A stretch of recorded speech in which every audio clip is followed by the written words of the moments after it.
I eat, sleep, and breathe it. And it doesn't feel like a job to me. It's something that I get up every day and I love to do.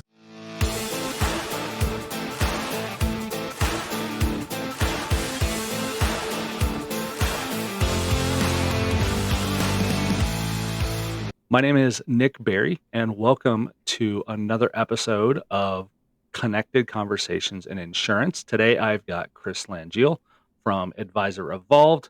Chris, go ahead and give a quick intro about yourself and what Advisor Evolved does, and then we'll get into it. Yeah, thanks for having me, Nick. Founder of Advisor Evolved. Wear a lot of different hats, probably like you do in your business, but I got into the space probably about 15 years ago.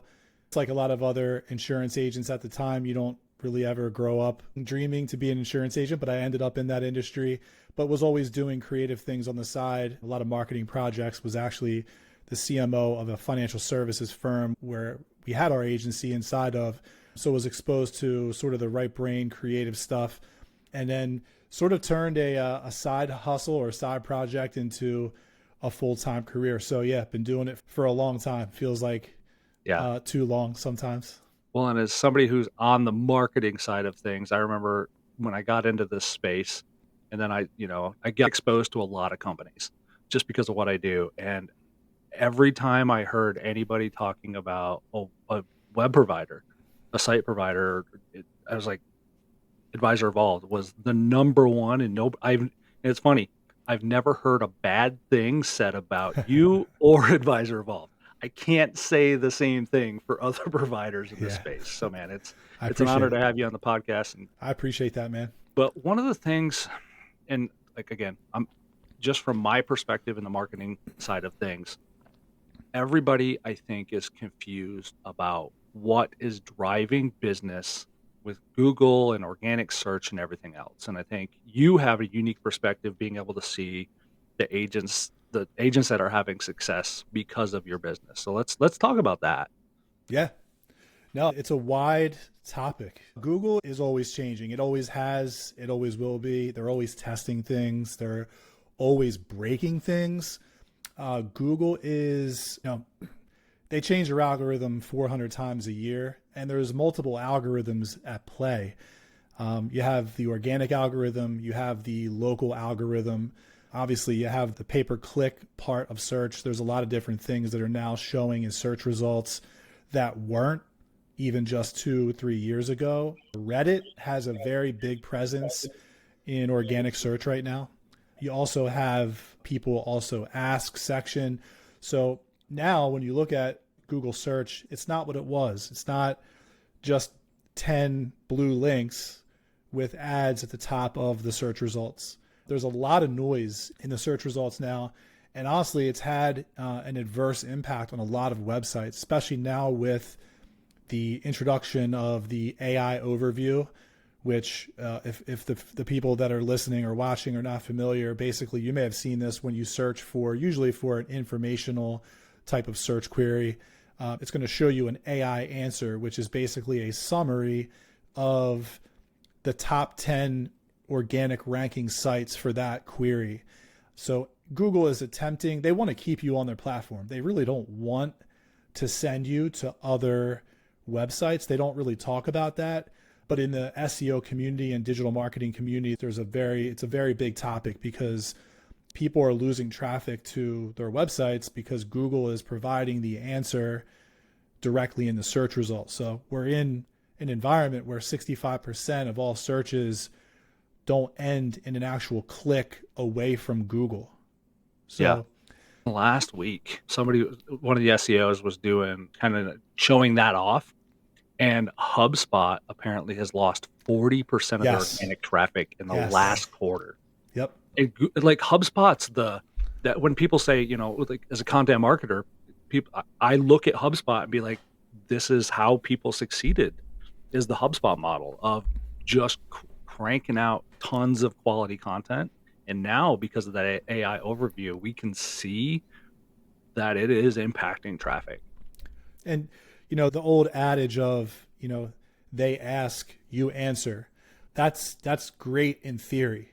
Mm-hmm. But the reality is there is so much content in search. Mm-hmm. If you go to Google and you just type in a keyword, into Google search, and then the upper right of Google, you can click tools. It will show you how many results are available for that keyword. And in many situations, it's millions. Hmm. So your content has to be better than millions of other results. And Yep. that's very difficult to do, especially for small businesses that don't have a third party helping them with that, or a full time person inside their business. And quite frankly, even if you do have someone Yep. helping you, there is no guarantee that your content is actually going to rank. So it's just, especially in competitive industries, right? Insurance, lending, um, finance. Those are very. It's a bloodbath. I mean, there's Yep. just so many other very large authoritative websites in search. And Google, a lot of people don't know this, but Google, they love big brands. They love big websites. To your point about HubSpot, HubSpot used to rank in Google for a lot of different keywords. I'm talking millions. Like if you typed in very broad keywords, HubSpot was ranking within the marketing ecosystem. But it's very difficult these days for a small business owner to rank top 5 organically. I mean, even if you have great content, there's just so much competition. And people sometimes, especially me, I have a little bit of I don't want to say like cynical, but I'm probably on my way to being cynical about organic search. It's very difficult for the average small business. And I see this all the time with insurance agencies. They want results from their site. And it's like, dude, it's not that simple. Yeah. Um, It's multiple points. And I'd say I'm not cynical yet. I'm more pragmatic, where it's just like, hey, listen, you can, and I'm a content marketer. It's my job, right? And my approach to it is content for content is more about distribution, having something to share yep, when somebody comes into your ecosystem. The the organic search results, that's just bonus. It's extra. It's just a little correct, bit of extra juice. correct. Now, one thing you and I agree on, and one thing we've had a lot of private conversations about, is the local and the map pack, Yep, and let's talk about that. Let's talk about how agents can win there, especially with, because it is, as an insurance agent, your, I believe your superpower is being a local resource. absolutely. Yeah, so local algorithm is different from the organic algorithm.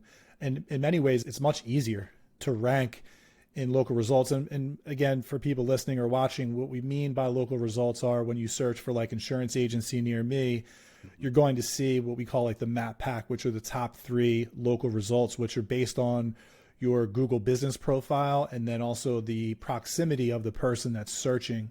So Google's actually using the location of the person who's searching, and they're trying to show the most locally relevant result. So the local results have more to do with your Google business profile than they do your actual website. There is a relationship between the two, but it's more heavily weighted towards the Google business profile. But that is certainly the low hanging fruit in for local small business owners. And, you know, I talk to agencies all the time, and they're like, yeah, we have 5 locations, and they think they're like big, and they are probably compared to most small businesses, but Google still views them as a small business. Yeah.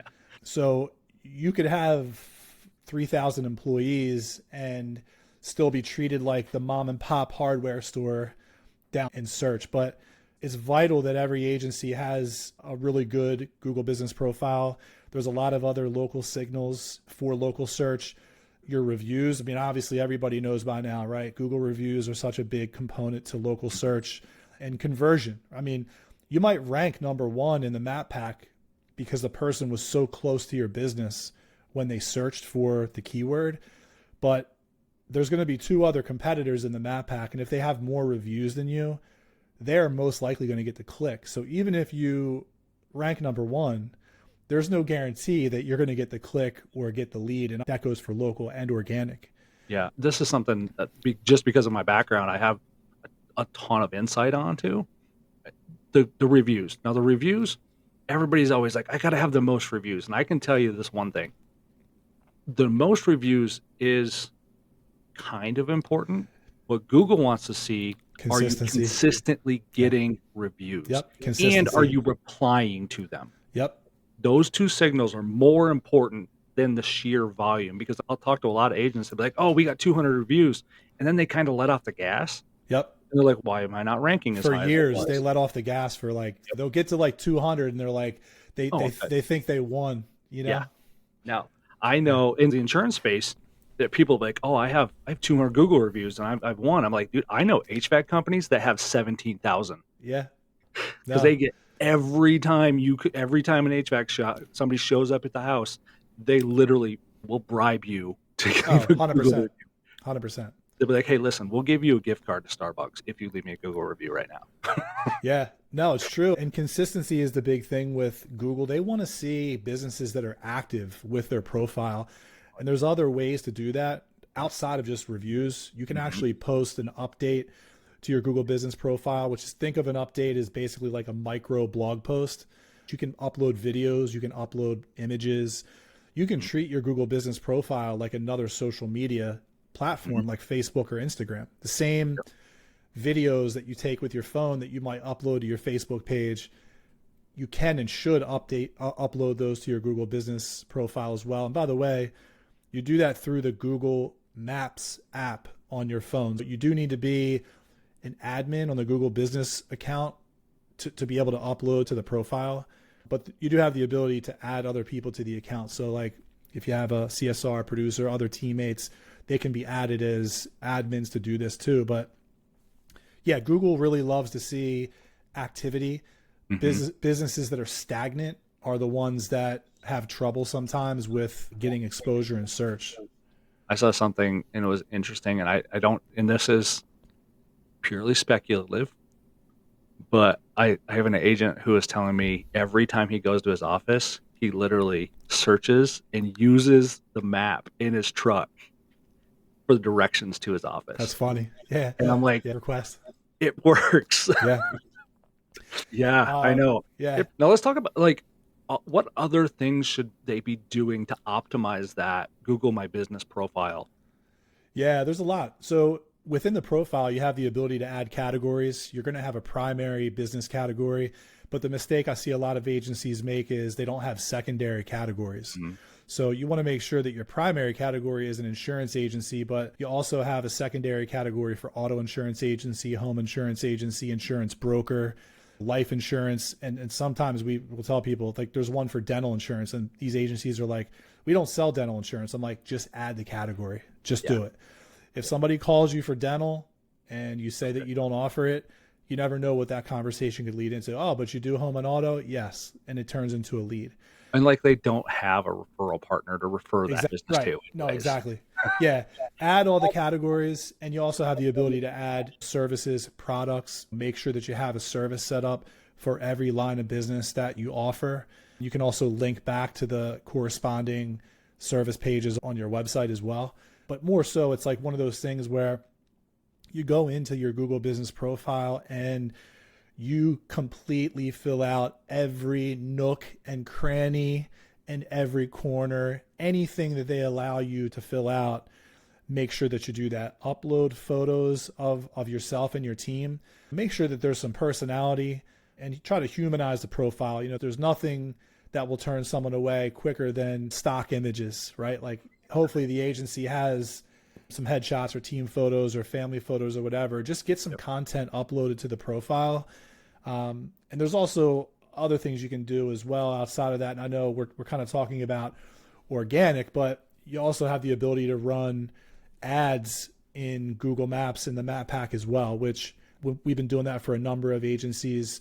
And that can be very successful as well because a lot of people don't know that you can actually do that. So you can show up in some other person's map pack, even if you're not really physically located near that searcher Yeah. with a paid ads. The other thing I would tell you is you may not know, but there's something called local service ads, LSA. So these are bigger in home service industries.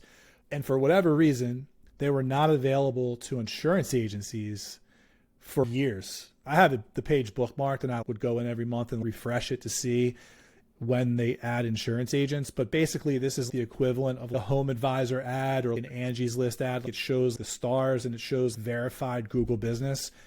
It is now available to insurance agencies, but only in California and Florida. Maybe it's going to open itself up to other states. I hope it does, because I personally know that other businesses, I have a good friend that's in home services, roofing, siding, windows, and he crushes it with LSAs, crushes. So Now, speaking of ads, where are you seeing agencies having the most success running ads right now in 2025? yeah. So the biggest thing I would say is this: the most successful agencies are the ones that have a documented follow-up process and are good at sales. Inevitably, you're going to get bad leads. You cannot control lead quality in Google, by the way. We've had people that are like, we've gotten, we got like 30 leads, but 4 of them had DUIs or they didn't have clean. I'm like, there's nothing we can do about it. Yeah, that's just the nature of working with the general public, right? Some of the leads are going to be bad. In some months, maybe 90% of them are going to be bad. That's just the nature of insurance prospects, right? You have to be good at sales and you have to have a CRM. It doesn't matter. There's a lot of good CRMs in our space. You have to have some type of automated lead nurturing sequence that goes out. I know that you help agencies with that, with your automation services, which is awesome.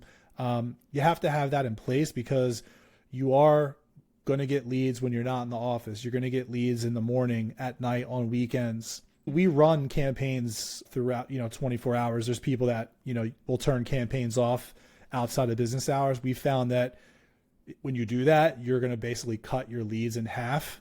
So we feel like it's good practice to run the ads 24 hours a day. But one thing I would say not to do if you're an agency, again, because a lot of people that come to us and a lot of agencies don't have massive budgets for paid ads, right? And depending on the line of business that you're targeting, the cost for one click could be $45 or higher. So we tend to stay away from the expensive CPCs like, auto insurance type keywords. We rarely ever touch auto insurance. Umbrella insurance is also expensive, especially right now for whatever reason. CPCs are just higher across the board right now. We tend to stick to like homeowners insurance and near me searches, which are pretty high. So like insurance agency near me, best insurance agent near me, using those types of keywords. And then if you really have the budget and the client has the budget for it, we can run, or you can run, competitor ads. So you can basically have your ad trigger if someone types in State Farm or Geico or Allstate or some other larger independent agent who might be in your backyard. And let me give everybody a tip. If you're going to do that, do not use their brand name in your ad. Yeah, don't put the name in your ad. You cannot use copyrighted words in ads. Yeah, I've seen agents do that, and then they go, "Why'd my ad account get canceled?" No, yeah. You can use their brand name as the keyword, but you also have to make sure you have a lot of good negative keywords in the campaign to filter out search queries that might, it might be someone looking for State Farm's customer service number because they had a claim or something like that. You don't want to be buying that click. Yep. But I would say, to answer your question, I apologize, I'm kind of rambling on and on. I think there's a big place for paid ads. Me and you have talked ad nauseum about organic and blogging. And, I've come out and said a couple of times, which people are like, what is this guy talking about? Blogging and organic, it's a long game. It is. And when you're marketing for someone for a living and they want results quickly, and they're spending a couple $1,000s a month or more, they don't want to wait until next year to get results. Yep. And it does take a long, even if you have an established brand that Google already likes and trusts and indexes, it can still take months for even the best content and longer to be indexed. Yeah. And the other part of it too is like, unless you're ranking top 3, I see other marketers and other people that are, we can rank your site, and we rank this one site number 1 in 3 days. Okay, what are you ranking number 1 for? Some long tail keyword that no one searches for? Like there's ways to rank number 1 for really uncompetitive keywords very, very quickly. Yep. But all that really does is, when you look at your Google Analytics, you see an uptick in traffic, and we call that vanity traffic. What we're trying to do is produce customers, and the agencies want customers. Okay, someone read my blog article, great, but did they convert? Did they click, get a quote? Did they fill out a lead form? Yes. Did they join your email list? Correct. Did they somehow come into your ecosystem? Or were they on mobile and the pixel didn't even fire because they were on an iPhone or a modern Android? Correct. If you don't have a distribution strategy for getting that traffic and then keeping that traffic, it's almost moot. No, and the other thing too is like video is becoming, and it's already been such a big part of, YouTube's the second largest search engine. And Google wants to show video and search results. The problem is, at least within our industry, there's very few agencies that are doing it at a high level. There's some that are, but the vast majority are not. They don't have YouTube channels. They're not producing video. But the other day I was searching for how does water backup insurance work? Now, obviously I know how it works, but it was a test. And one of our customers showed up in the search result with a video, Michael Overstreet, Heritage Advises. And I would say, test it out. You don't have to do it right this second, but I'd be interested to see if it shows up in search for you as well. And just think about your everyday life. You're searching and you're scrolling through, mostly Facebook and Instagram have become video platforms, YouTube, obviously. People aren't consuming long form written content. They want multi-sensory content. They want images, they want video, they want sound, they want music, they want their five senses to be awake. And if you can do that with your content, people are going to actually consume it. And that's when you get more conversions from your website, from Google search, from Google ads, whatever. I know that exact video. I love what Michael Overstreet does. Actually, I'm recording an episode with him on the 11th. Nice. Because it's just like, yeah, like I want agents to understand, like, hey, and the funny thing about it, I have him on not specifically because of his insurance content. He has another like whole other personality. Yeah, the garden nerd. The garden nerd it's what I point to every time when somebody says, "What should I be doing?" I said, both. You need to put out insurance content, and then you also need, the best marketers have two brands. They have their personal brand, which it's the thing they're passionate about. It's funny. I did an episode with him as well on a similar theme that we just pushed out yesterday, and I'll be looking for yours too. But he's a great guy, man, and he has 23,000 subscribers on his YouTube channel, and he has about 400 on his insurance channel. So that tells you something right there that, insurance content. Look, you have to have it. Like you said, you have to have something there for when people look you up. But at the end of the day, it's one of those things where it is tough to get engagement on it because it's not something that the average person, they want to read about. It has to be, you have to get creative, put it that way, to make that type of content stand out. Yep. So yeah, insurance is tough. Just give everybody just a couple of tips of what they should be doing for local and map pack improvement. With Google reviews, like I said, if you have a CRM, you can automate that pretty easily. I would try to get at least 2 or 3 every month, just consistently, right? That's a big part of the algorithm. I would say also another tip is make sure you have Google Maps on your phone and start treating your Google business profile like a social media app, right? Visit the profile every day, push updates to the profile once a week. Upload images to your profile once a week. I don't care if it's just a photo of the outside of your office or a selfie or whatever. The same type of content that you would publish to Facebook or Instagram or even LinkedIn, treat your Google business profile like it's another social media profile, because you all may remember this, but Google did at one point try to compete with Facebook with Google Plus. It was short-lived because they were not first to market, and it's very difficult to replicate Facebook, especially whatever it was, like 10 years after Facebook launched, they tried to come out and compete. But it would not surprise me one bit if Google went back to that well at some point. They're always trying things, and you just never know that, 5 years from now, the content that you uploaded to your Google business profile might end up being like gold, for organic search or local search or whatever. And And I would say too, like if it's in the budget, think about a paid ad strategy. It's hard to rank for best auto insurance in Austin, Texas, but it's real easy to be number one in Google for best auto insurance in Austin, Texas if you're willing to pay for the click. You could be at the top of Google overnight if you know how to set the campaigns up correctly. It's a full-time job to do that. I'm not going to lie. It's a lot of work, and there's just like Google organic search changes all the time, Google Ads is also changing all the time. But I think for local, it's just really about staying consistent with your Google business profile. And again, treat the Google business like it is a social media app, because really at the end of the day, that's basically what it is. I mean, Google created that product or that profile to keep people on their platform. So just, you kind of have to play Google's game. I mean, that's probably the overarching tip.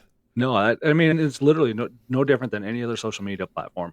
They want you on site as long as possible. Yep. So you need to do the same thing with, and it's like the same thing when I try to help agents, give them tips on getting better at social media. Post on page, don't link off page, and just try and build an audience. Yep. And the same thing. And when people do end up in your profile, it's like, oh, hey, yeah, these are real people. This isn't just some faceless corporate brand. Absolutely. Yep. So, thank you so much for your time. If anybody wants to learn more about Google Ads or just websites or anything, what's the best way for them to find you? So advisorevolved.com. You could search for me on LinkedIn. Happy to chat with whoever might have questions or just kick around ideas. So I'm just like you, man. I eat, sleep, and breathe it. And it doesn't feel like a job to me. It's something that I get up every day and I love to do. Always down for a conversation. All right. Thanks, Chris. Thank you, man.